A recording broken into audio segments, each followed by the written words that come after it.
Haleluya. Selamat pagi saudara-saudara. Kita bersyukur kepada Tuhan atas keberadaan kita pada saat ini. Pemeliharaan Tuhan luar biasa, sempurna, senantiasa bagi kita. Mari sama-sama kita akan kembali merenungkan firman Tuhan sebagai kekuatan, sebagai penuntun dalam kehidupan kita hari demi hari. Kita akan melihat di dalam kitab Injil Matius pasal 26, mulai dari ayat 59, saudara-saudara. Masih kisah di seputar Paskah. Imam-imam kepala, malah seluruh mahkamah agama mencari kesaksian palsu terhadap Yesus supaya ia dapat dihukum mati. Tetapi mereka tidak memperolehnya walaupun tampil banyak saksi dusta. Saudara-saudara, ketika Yesus berada di hadapan Kayafas, imam besar, dia dituduh dengan begitu banyak orang. Seluruh mahkamah agama pada waktu itu menuduh Yesus dengan hal-hal yang tidak benar. Ada satu ungkapan di tengah-tengah bangsa kita yang berkata bahwa fitnah lebih kejam dari pembunuhan. Ini dialami oleh Yesus. Bagaimana dia difitnah dengan begitu kejam.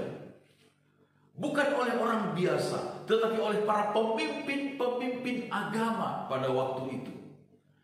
Saudara-saudara, ketika mungkin kita juga menghadapi hal yang sama, kita difitnah oleh berbagai sebab, saudara-saudara, ingat apa yang dialami oleh Yesus. Ingat apa yang dilakukan oleh Yesus. Yesus berdiam diri. Walaupun Yesus sanggup untuk mematahkan segala fitnahan mereka, tetapi Yesus, dia berdiam diri. Ada waktunya kita berdiam diri dan menyerahkan semuanya kepada Tuhan. Di dalam kitab Keluaran pasal yang ke-14 ayat 14, firman Tuhan berkata, Tuhan yang akan berperang menggantikan kamu dan kamu akan diam saja. Saudara-saudara, Tuhan berperang menggantikan kita. Di dalam kitab Petrus disebutkan, saudara-saudara, di dalam kitab 1 Petrus pasal yang kedua ayat yang ke-23, ketika ia dicaci maki, ia tidak membalas dengan mencaci maki. Ketika ia menderita, ia tidak mengancam, tetapi ia menyerahkannya kepada Dia, kepada Bapa di sorga yang menghakimi dengan adil. Yesus tidak membalas setiap caci maki, setiap penderitaan yang dialami. Yesus tidak membalas, tetapi dia menyerahkannya kepada Tuhan. Dia berdiam diri. Kita ingat kisah Yusuf anak Yakub, bagaimana dia mengalami penderitaan yang hebat. Pertama, dia dipersekusi oleh saudara-saudaranya sendiri. Kemudian dia dijual oleh saudara-saudaranya sendiri.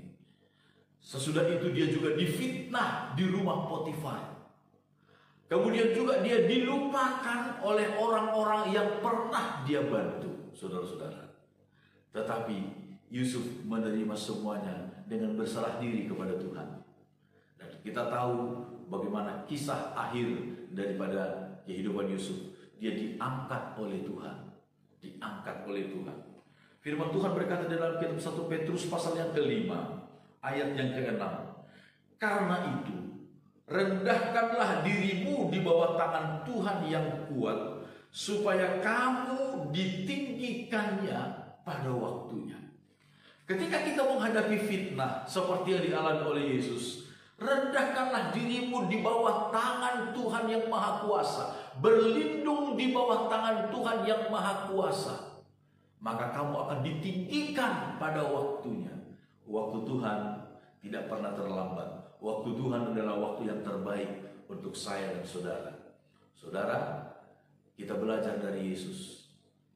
Ketika dia menghadapi fitnah dari orang-orang lain, dia berdiam diri, menyerahkannya kepada Tuhan. Dan Tuhan meninggikannya pada waktunya. Tuhan juga akan meninggikan saya dan saudara tepat pada waktunya Tuhan. Amin. Tuhan memberkati kita semuanya.